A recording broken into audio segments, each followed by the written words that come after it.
Episode 12, bro.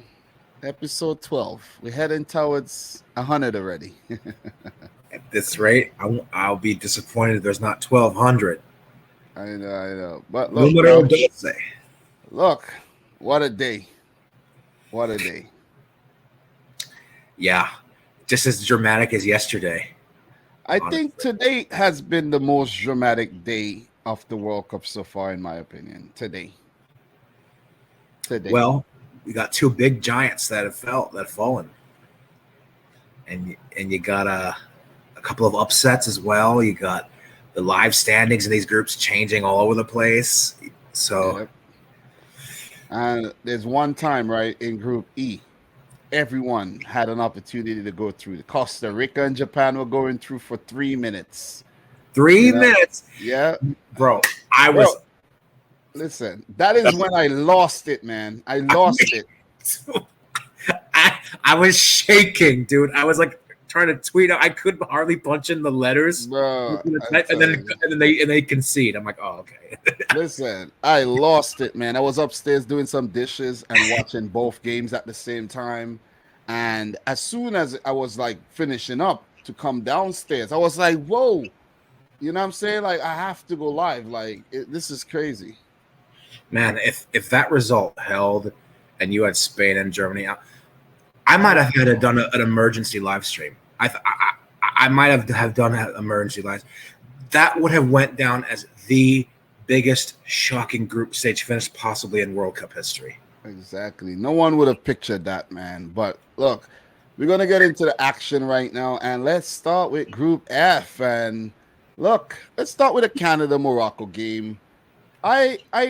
What did you predict for this? Did you go for Canada getting something? I see. I had Morocco advancing, as I have since before the tournament started, but maybe the romantic in me wanted Canada to get something. I predicted Canada was going to get a 2-1 win here, A and 2-1 win. I Okay. did. I did because I was under the impression they weren't going to rotate much. They want to get their first ever result. This is like only their second World Cup ever, you know. So, but I mean, I ate crap on that prediction. So No, you made some good points. They didn't rotate much. They wanted the win. They came out and they played like they wanted to win. They played like they were actually in the World Cup still. And you got to give them credit for that. But Morocco, they've been too good. And those, the first goal, what a gift, man. yeah, you're telling me. What a gift. Pullback pass. I think that was Alistair Johnston with the pullback pass. He sold Boyan short. And then the touch that Boyan made was like, what are you doing? Yeah, On a platter for Ziyech. And, skillful as he is, he put it into the back of the net. I was like, yeah, there we go. Morocco into the round of 16. Bless you. Yeah. So listen, man, Morocco into the round of 16, man. Listen. Football Pharaoh just made me bless the episode. So you know we're gonna leave that right there. Anyways, with yep. with Hmm. 7 points and the first African team to do so in 24 years. Awesome, awesome, man. You absolutely gotta give it to Morocco. They shocked me, and I didn't predict them to go through. I didn't predict Canada either. I went for the big boys in this group, and of course, Belgium let us all down, and quite a few people actually predicted Belgium not to come through the group. And I was saying to myself, look at these dudes, man. They don't know what they're talking about. I literally had Belgium all the way in the finals to meet Argentina. That's what I think. That was my final. I think that was my final. Belgium versus Argentina, It which was, is yeah. crazy. You know what I'm saying? Like, what happened there? Like, that didn't go down well. That was like that didn't work out at all. And Argentina had a scare, but then it was actually Argentina pulled through, and you got to give Argentina a whole lot of credit for pulling through from something like that. And the other teams that we thought were gonna pull through when they had a setback, they didn't. Right. So a lot of credit, definitely a lot of credit to Argentina there. But look, Morocco. Morocco, bro. You see what happened when you eat that spice? You see? You're telling me you could handle the spice and you can't you're struggling. No, I'm doing all right. I'm doing all right, everybody. I'm suffering. But look, man, Morocco, bro. They're into the round of 16, topping the group. And this is group F. So they're gonna meet Spain, Ooh. the Iberian Derby. Yeah, that's their reward for finishing first. That's a hell of a reward, isn't it? Do you think look, Japan did well enough to I think Japan would have done well coming in second in the group too, but you don't want that because to go through they had to win because Germany would have caught them. So they did what they had to do. So it could not have worked out that they would have played Morocco, but that would have been a good matchup because we knew that one of Japan or Morocco would have gotten to the quarters. But what we know now is one of Japan or Croatia will get to the quarters, and that's a good look still. Yeah, I think it definitely is because either way, you're going to have Japan making it to the last 8 for the first time in their history, or you're going to have Croatia, who, to a lesser extent from 4 years ago, said what's up in this tournament, and they showed that they could actually get some a consistent knockout stage appearance in the World Cup. So, they can run to the last 8 just like they did back in Russia, and. Yeah, I think a lot of credit goes to Morocco. They might feel a little bit peeved here that the only goal they conceded in this tournament was an own goal that won by Aguerd, which might still mean they're due to concede from in their own right, like from another team from a non-own goal. But I think they're well drilled, dude. They look like one of the more solid sides of this competition, and I think they can go far. I give them a great chance against Spain. Would have given them a bigger chance against Japan, but they can be that Arab North African team that represents in the Middle East. Representing. They are representing exactly. But it would be so nice if they could make the quarters in an Arab World Cup. I hope they do, man. I hope they do. Well, it's there for them because we saw Spain today faltered to Japan. And Morocco could look back at that game and, figure out how to beat Spain. Spain's beatable. You know what I'm saying? Because Luis Enrique just loves to change up, and the team has a very inexperienced core of players as well. So, that is something that they could actually exploit. So Morocco, the Arab nations, flag bearer for the World Cup, where Qatar, Saudi Arabia, Tunisia failed and Morocco prevailed. I'm happy for the team. I didn't predict them to go through, but they've been impressive. And I think they could definitely shock because guess what, bro? Morocco and Spain met each other back in 2018. Yep. The group stages. Wait, I always get mixed up with the games. Was it that game that Yusuf Enezari was supposed to, when he missed that chance? Was it against Spain? Didn't they draw to Spain or Portugal? Which one of those teams they draw? They drew to Spain. It was 2-2. Exactly. So, look, they'll fancy their chances. They could go back and look at that game or get motivated by that. And I listen. Morocco could definitely go through. I won't count them out completely because guess what? There will be some more upsets in the World Cup. Yeah, for sure. There has to be. Exactly. There's always ones in the knockout stage. And, hey, I mean, as regarding your Belgium prediction, I was one of those people who said they wouldn't advance, but, I faltered too because you said you had Belgium in the final. I had Denmark in the final, bro, and they didn't get anywhere close. I know, man. I know. But look, with that being said, well done to Morocco. Walid Regragui, stand up. I just hope they keep him and not sack him when something small and dumb happens. Like if they lose a qualifying game to the AFCON and not allow him to recover or something like that. These African teams do these kind of things. And another thing I have to say before we do move on, give it up to the African teams because they only have appointed African-based managers as well, and they're doing well. You see Yeah, that? you're right about that. Exactly. You know, Homegrown. yep. Aliou Cisse became only. Did you know Aliou Cisse became only the second African manager to take his country to the next round of a World Cup after the late great Stephen Keshi, and now Walid Regragui, he's the third one in the same tournament. Wow. Yeah, And you could have another one in Ghana and another one in Cameroon if they go through. But Ghana looking more likely to go through than Cameroon, though. But we'll discuss that. We'll discuss that towards the back end of today's episode. But we move. Croatia 0, Belgium 0. This has to be one of the most tense games I've ever watched because Croatia, they had a lot of opportunities that they could have scored. Courtois pulled off some big saves. They threatened. They were positive, and I like that. And I knew they would have that approach. But how the hell did Lukaku not score? I don't know. He had about 3 or 4 opportunities About to do 4 or so. 5 opportunities, point blank. And that one at the end in the 89th minute, it was just like set up there on a platter for him. I don't know how he doesn't just like it hit his chest or something like that, and give it up to Gvardiol.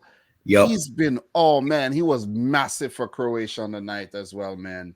Luka Modric, their midfield. I think the Croatian team has really settled, and they don't make a lot of changes, and that's very good. It shows that Zlatko Dalic knows his best 11. They figured out the fullback positions as well, and they know what they want to do with the center back by using an experienced and a younger player. You know what I'm saying? And Kramaric has proven to be that man up top, and the Levaya partnership has worked. And Perisic has been, imperial, I have to say.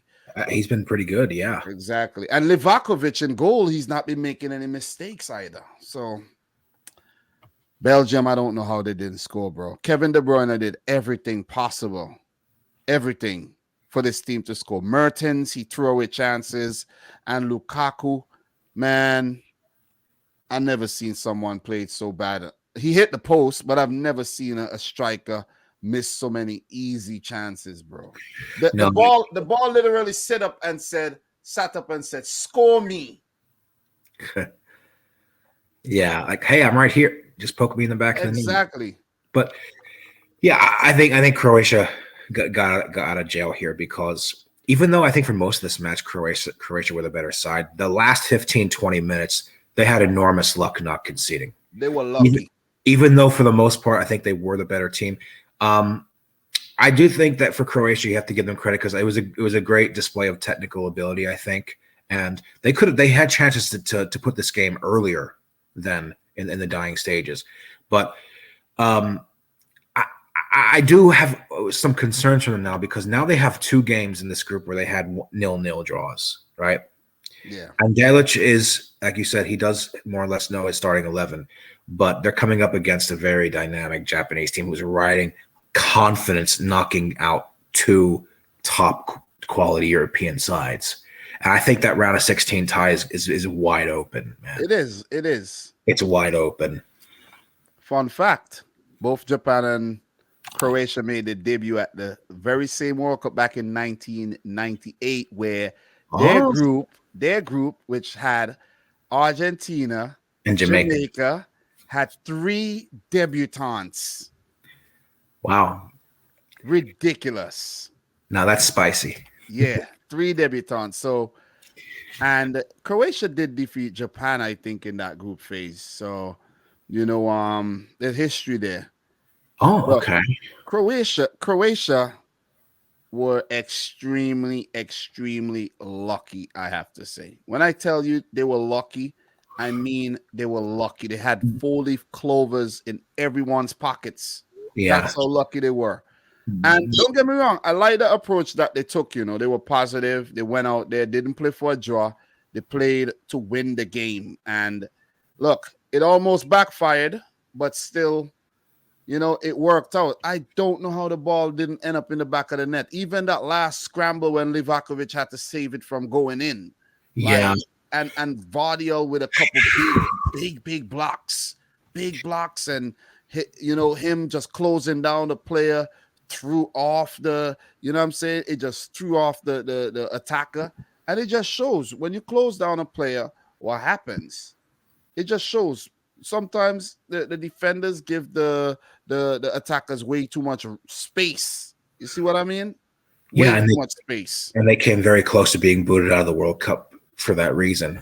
But Look, I do like how they didn't show Belgium too much respect, and they went for it. That was a big concern I had in this game, that Belgium might, despite the Belgium were going to put in a third consecutive crap performance, but still get the win here, like how they did against Canada, just because Croatia might, decide to opt for like a draw, more like conservative approach.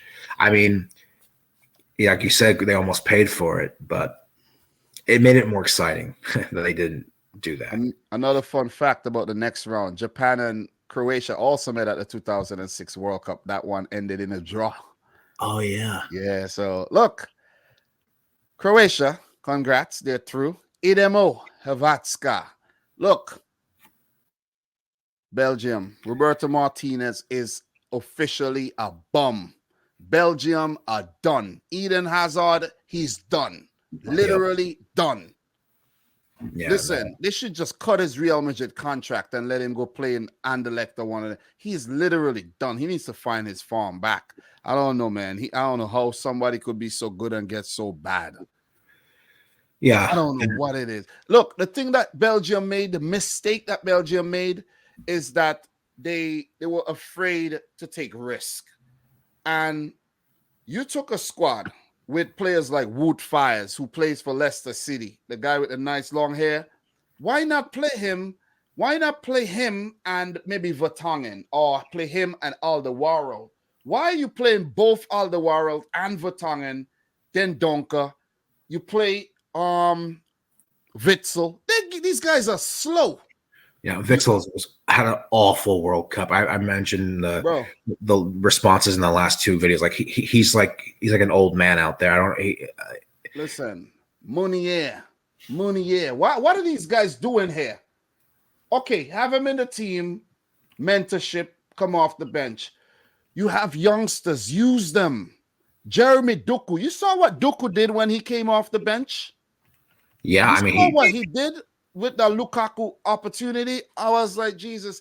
And that was actually, I think, the first opportunity that Doku got at the World Cup. Yeah, I mean, they looked like halfway alive when he came on the pitch. Bro. And do you think these guys messed up, man? Do you think they should have? Do you think they should brought Origi with them to this tournament? Of course, why not? If he's fit, bring him.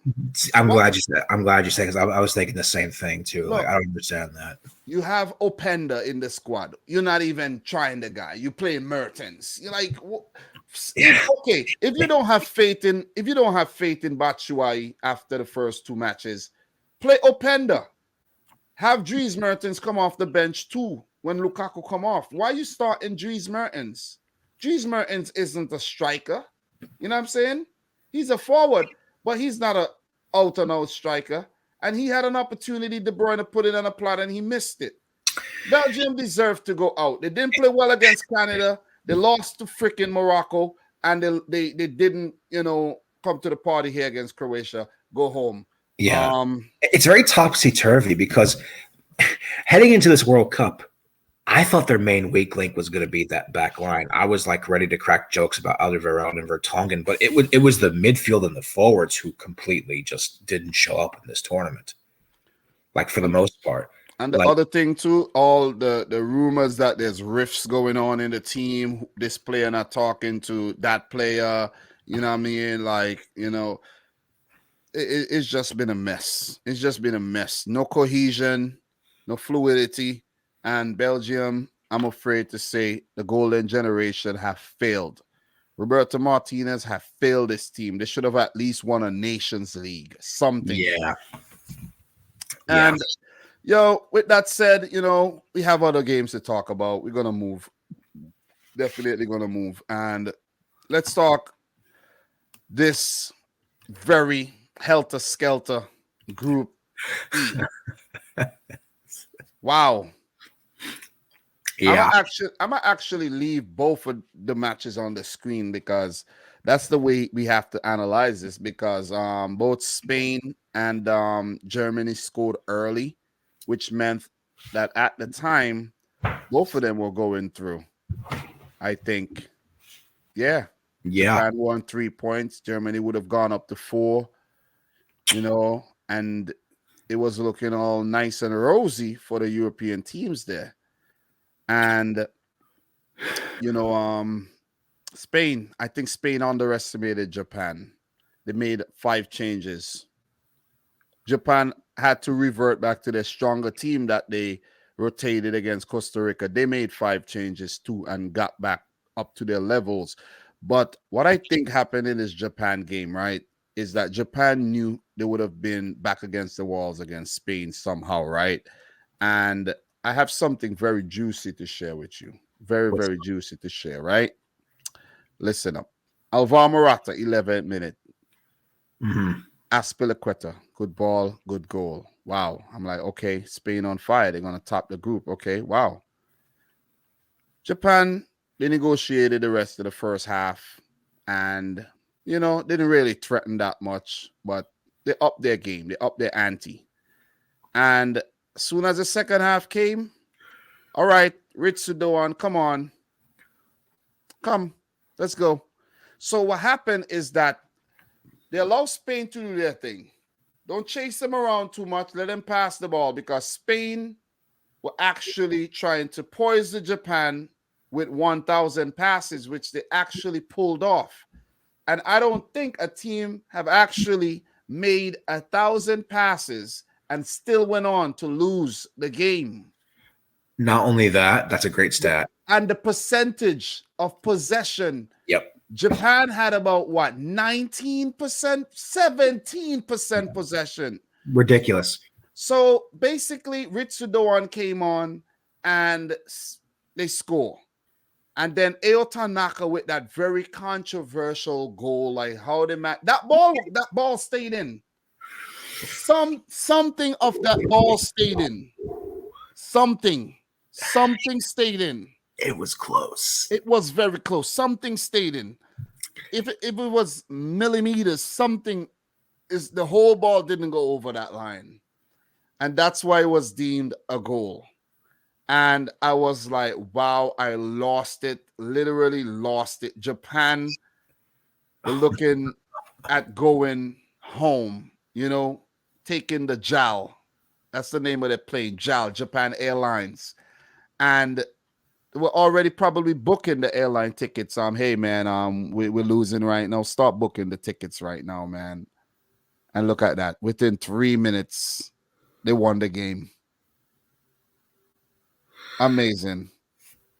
Almost a mirror image of that first match to Germany because they went down 1-0. Moriyasu made substitutions, spot on, by the way. Ritsu Doan, I was praising that kid a lot. You've been talking about Ritsu Doan since it has to be since 2017. Since like the Confederations Cup 2017. And it was a mirror image. It was like they went down 1-0. They came back. They punched Spain in the nose early on. Yep. And I think Spain was just taken aback by it. And in the span of just 3 minutes, same thing against Germany. They scored twice in quick succession early in the second half against Germany. Late, but it was late though. It was late, yeah. But both goals were like back. But it came just after the substitutions were made. like an off and on switch. And I think, like what you said, I think Japan's response to going down was smart. They didn't panic. And when they needed a result, once they went down from Morata's header, they could have opened themselves up and just, let themselves to be wiped out. But like you said, the tempo of the game, did you notice? And for the rest of the first half, the tempo of the game kind of died down. Because Japan's like, okay, yeah, let them. Exactly. Let them do their thing. Yeah. Let them pass the ball, tire themselves out, whatever. Because there were times in the game where Japan were just chasing the ball. And when they would foul the Spain players, they would complain and say, but these guys are hogging the ball and passing the ball around. So if we trying to get the ball and we're fouling them, why are you punishing us? You see what I'm saying? Yeah. So they allow Spain to do that, but in the second half, Japan actually started pressing a little bit more. You know what I'm saying? They just put on the afterburners, and they were just like, all right, we got you where we want you now. And they were just like, Japan went from like 2-6. Yeah. That's basically what they did, and that's what caught Spain out.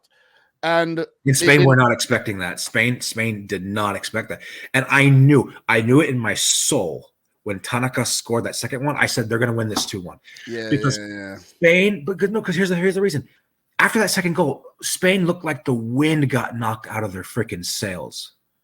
They And were I was like, panicking. Of course, they were panicking because they had to try to get back in the game. Because what if Germany had just score, and Costa Rica knocked Spain out? But there was a time actually they had to try to get back in the game, because remember there was that time around the 78th minute when Costa Rica actually scored and then went ahead, and Spain were going out. oh my God. Which is ridiculous when you think about it. So Group E, have really dished up a memorable World Cup moment for us, though. But I gotta give Japan a lot of credit. Moriyasu masterclass again. And the thing is, he put himself in this position. Yep. They should have beat Costa Rica. They really should have beat Costa Rica. And they did it the hard way, but still ended up topping the group, bro. Like, wow. It's the strangest. It's going to go down as one of the strangest ways I've seen a team top a group, beating two teams that are powerhouses that on paper, two former champions, 5 World Cups between them, losing out to a Costa Rican team that's kind of like, this is like a last hurrah for most of these players. And this is a concern though going forward, because Japan Japan's not going to be able to afford to come back 3 times again in a knockout stage game. So Moriyasu kind of puts himself in this situation where you make the subs, you make the adjustments, you come out, you have a better second half. But they do this against Croatia. They'll be punished because there's no more. It's win or go home in the knockouts. So yeah, that's one thing, because Japan put themselves in a situation like this. They've done it twice already. So, but I mean, it's impressive. I mean, they could have topped this group with 9 points, man. Yep. And the thing to it with Moriyasu, he knows how to use his subs, because if you check the lineups, right, they practically got a lot of quality on the bench. You look at their bench, right? Wataru Endo is one of the best defensive midfielder in the Bundesliga. He wins a lot of tackles, right? You got Ritsudo, and I don't understand how Mitoma can't get a start. You have Minamino unused. Tomiyasu on the bench. Asano, Sakai, unused. You know what I'm saying? So this team, it got a lot of quality. You know what I'm saying? And I'm not surprised. Do you know I predicted Japan to come through this group? Yeah, you did. Good call.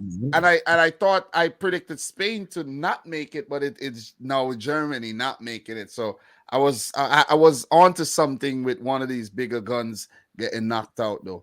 Good job, dude. Yeah, I know. Thank you. So Japan go on to face Croatia. Spain play Morocco. Sky's the limit for both of these teams, man. Luis Enrique needs to get it right. Look, Unai Simon. Oh, to just talk about, we didn't really discuss. We discussed the goal, the line, the goal that almost went over the line. But you saw how Spain conceded. Japan pressed the hell out of them. The back pass to Simon, he messed up, cleared the ball, bad clearance, put a lot of pressure on Alejandro Balde. I know people will be pointing fingers at him, but that was a terrible ball to give him there. And he got the ball stolen away from him. And in a flash, blink of an eye, Japan scored. Yeah. Well, I mean, like they sucker punched them. And this is really the key to beating Spain. Spain is not used to teams that are going at them with that kind of intensity and pressing them high. It's almost as if they don't know what to do in response to it, because that's not usually what they expect when they line up against most sides. And, I do wonder if Morocco will have seen what happened today and approach that the same way, because Morocco, we've seen that they're a side that's very difficult to break down. I don't know if Morocco can afford to do like what Costa Rica did in that first match against Spain. You know what I'm have saying? to be positive. They have to. But it's difficult against Spain. Even Germany had their lowest ever possession since 1966 against Spain. This Spain team. So it's gonna take a special look. It's gonna take Spain coming up against because they're on that side of the bracket. Them coming up against maybe France would a team like France would actually maybe have a little, chat. Wait, Yeah, they're on that side. They're on that side. I think they're on that side of the bracket. with The side France with and France England. and England and Senegal and these. Yeah, I think that's the side they're on, right? Yeah, I Yes, think the last time I checked, that was it. That was it.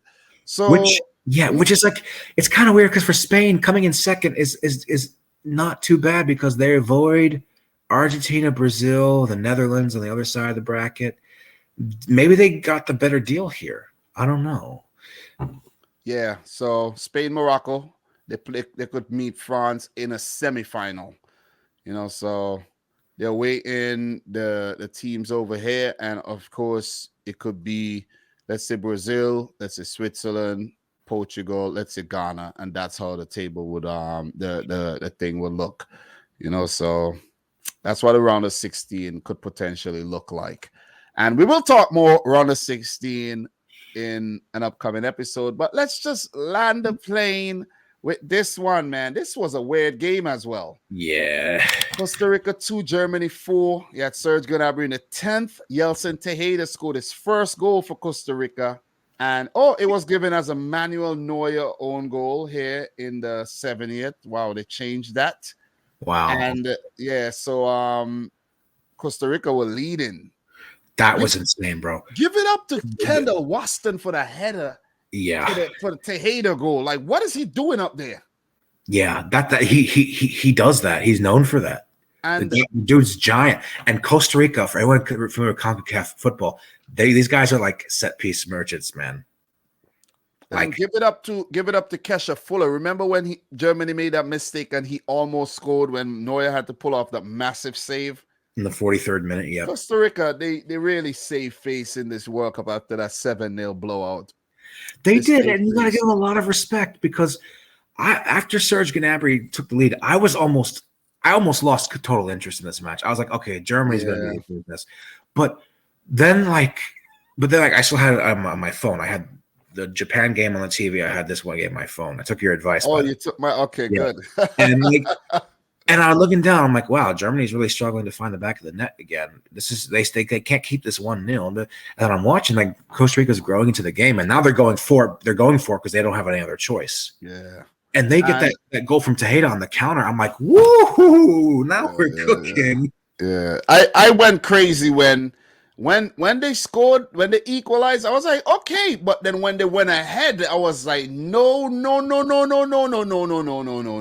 Wow. You and I both, I lost it. Yeah, me too. These are the most intense 3 minutes of the whole World Cup so far. Look, you gotta give it to Hansi Flick though. Even though he failed with the team, they got eliminated in back-to-back group stages of the World Cup 2018 as champions, and now 2022.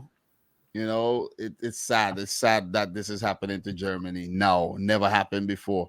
He made some good changes. He brought on Havertz, who scored a brace at the end, and Nicholas Fulkrug, who I thought would have started. But Hansi Flick, this is what Hansi Flick did. Hansi Flick basically sent out Bayern Munich against, literally, and I mean literally sent out Bayern Munich against Costa Rica. Look at that, bro. Yep. The only player who does not play for Bayern Munich, well, Sula used to play, but look at that. Sane, Goretzka, Kimmich, Neuer, Musiala, Muller, Gnabry. There's only 4 players, Gundogan, Raum, Rudiger, and Sula, that does not play for Bayern Munich. This is absolutely crazy. What do you think about it? Yeah, I mean, I thought Fulkrug should have started. I Yeah. think it was a mistake. I think it was a mistake, and I think that in a way, Flick might have underestimated Costa Rica to an extent because he thought that they were just going to put goals past them no matter what. But I don't know why he started, and also like I don't know what happened to Nicolas Sula, dude. But he had a horrible World Cup. Yeah. I think Rudiger he at least had like one or two good scenes, but Sula was the worst player on the pitch. Rudiger And made mistakes in this game too, man. yeah, They, he did. But yeah, they all made mistakes. Look, Germany, I don't know, man. This one, I thought they would have pulled through and they would have at least made amends. And if they got into the round of 16, then they could have become a very, very dangerous team. You know, the only I don't give Germany credit for most of these goals. You know why? Because they only got those three late in the second half because Costa Rica started playing more openly, because Costa Rica yeah. had no other choice but to go for it. That's Give it the up to only reason. yeah, I know. Give it up to Killardo. He made some massive saves, man. He made some big saves. Look at the stats here, bro. Look at this. This is nuts. 32 shots. 11 on target, 69% of the ball. But Costa Rica, they had 5 on target. They threatened. You know, Joel Campbell did his thing. Jewis and Bennett and Co came on. They had Germany reeling at times. You know, so give it up to Costa Rica, and it will have to be 2026 for these two teams, though. We'll discuss that some more. What you overall like? Just to finish off on Germany, what do you think's next for them, man? I don't know if Flick will keep his job because Thomas Muller said in the post match, he said this is a disaster. This is a word. He said it's an absolute disaster. He was even they were like he was talking about like hinting at maybe this would be like his final appearance for the national team, retire. But they got to come up with something quick because they're hosting the Euros in less than 2 years, and maybe the DFB will keep some faith in Flick, and they'll say, well, you know, he just came in. This is his first major tournament. Let's see where it goes. Maybe he needs more time. But wasn't Flick managed them at the Euros too? No, that was Yogi Low. They kept Yogi Low for Euro 2020. Yogi Low was there for 2020? Yes, sir, he was. I can't even remember that. Yo, insane. And I think, honestly, I really think, see, the reason why Germany scored so quickly when Costa Rica took the lead was because they went quick in transition. Yeah. And Costa Rica got caught out, and they got caught in their celebration. If they didn't, I think maybe Costa Rica hangs on for the win. Bro, that would have been crazy. I was already starting to fathom the idea of Costa Rica and Japan going through. That was crazy, man. But look, we gotta land the plane. It was fun. We could go 2 hours talking about these teams. Germany out, Costa Rica out, but Japan and Spain, they go through. So let's look at tomorrow really quick, and then we call it a day for episode 12. South Korea, Portugal. Portugal through South Korea needs a win. What do you think is happening here? I'm not counting Korea out here. I don't think this is a battle for second between Ghana and Uruguay necessarily, because you have to think Portugal might make rotations. True. They're through. There's always the risk that Santos ball will prevail in the end. You and I think it's going to come up at one point in this tournament or another. It's going to come. And I mean, South Korea playing with survival and a chip on their shoulder. They win this and they get a favorable result in the next game. I think Korea's getting a result in this match. I'm going to say a 1-1 draw. With a 1-1 draw, they don't make it though. So right, I know, but I don't want to be too bold and say they're going to win this and advance. But I wouldn't be surprised, dude. I mean, look what happened with teams that qualified. It could happen because there might be a twist tomorrow. Tomorrow's not going to be dull. I'm going for 3-0 Portugal though. Ooh, because you know why? I don't think Portugal rotates that much. Why? You know why? Because if they mess around, right, and lose like France did and allow Ghana to top the group, Portugal plays Brazil in the next round. But see, the thing is, what's their goal difference, though? Bro, the goal difference, if you lose, it drops. And then when the other team wins, they go past you. You see? And the goal difference isn't that crazy because remember, they conceded 3. They conceded 2 against Ghana. Look, we could take a look at it right here. They're at +3 right now, off the top of my head. Look right here, they're +3. What if they lose by 2 and Ghana, they lose by 2 and Ghana go up? What do you think's gonna happen? Ghana beat Uruguay 2-0. Portugal lose. That's true. 2-0. What do you think's gonna happen? Santos ball confirmed. They're gonna be facing Brazil. Yeah, exactly. 3-0, you're going to say, okay, wow. Yeah, I'm going for 3-0, bro. I think they go strong. Ronaldo even wants to play this game too. You know? I'm going with 1-1. Look, Ghana, Uruguay, man. Look, quick fire. Let's not spend super long because I know we could spend long. Look, let me just give my prediction. I'm going for another 3-2. Another 3-2. Thriller. Back and forth. Ghana wins it. 3-2. I know, 3-2. I got the 3-2 right the last time. I'm going for 3-2. Oh. What are you going for? I think Uruguay's winning this 1-0. Oh, man. Uruguay, listen, a big team's going out. Africa, stand up. It's not going to be, I'm not going to be a psychopath and say Luis Suarez. Listen, I want some chaos. I'm making a tough call. I don't care. I mean, they have the advantage. They only need to draw. You're right. Exactly. I think Uruguay is going to steal. It's not Suarez is not going to score, but it'll be who's Uruguay ain't getting nothing from this game, bro. Believe me. I can see maybe Palestri get in the back of the net finally. Believe me, bro. I'm going 1-0 Uruguay, man. We'll see. We'll see what happens. Big one, another big call. Let's wait. Let's leave that one for last. Cameroon, Brazil. Do you think Brazil rotate Cameroon, get a result in with that? I think Brazil rotates. I don't think Cameroon gets a result. I think Brazil wins 2-0. Both goals come in the first half, and then the second half is dry. Remember, they haven't scored in the first half yet, Brazil. But I think they get 2 goals here, and they end the group without conceding. Okay, all right. I have not a blowout, just a 2-0. Okay, I have a Brazil win 3-0. Ooh, okay. And a massive one, Serbia, Switzerland. I have to. Serbia disappoints. I picked Serbia to advance from this group. I'm going to say they return the favor from 4 years ago. They win this match 2-1 over Switzerland. I think you're a bit too sentimental, bro. Switzerland are not losing with that defense and that goalkeeper. They're not losing. They shouldn't. Serbia going out, bro. Serbia going out. I don't think Granit Xhaka and Shaqiri would score again and cause drama. But even if someone else scores, I think they celebrate. You know what I'm saying?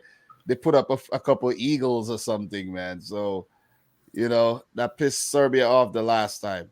So, look, man, I don't want to get too political, so I'm going to leave that alone. Wait, what's your prediction? 2-1 to Switzerland. Okay, all right. So, look, round of 16 coming up. Are you making predictions for the round of 16? Of course. Okay. You putting out prediction videos, actually, for that? I'm going to make one video for it and just... Okay. Yeah. All right, that's good. Yeah, I have to start. Tomorrow, I'll be working on my round of 16 videos. So I'm going to start, prepping and putting everything together because I got to start tomorrow and get the ball rolling there. And I mean, I'm proud of myself. I made 48 previews for the group stages. I have 8 in the round of 16, 4 for the quarterfinals. So that's 12 and 4 more, 16 more previews to go, bro. And reviews. We'll get there in the end. You'll get there, bro. You'll get and there. Good. Well done to you doing a review for every match as well. You know what I mean? We've been grinding. I'm trying to, man. I'm trying to. And on top of that, every day we've met, regardless to how our day went, and we have brought you World Cup Digest. So we'll land the plane with that. Thank you very much for joining me again. You do the honors and take it away.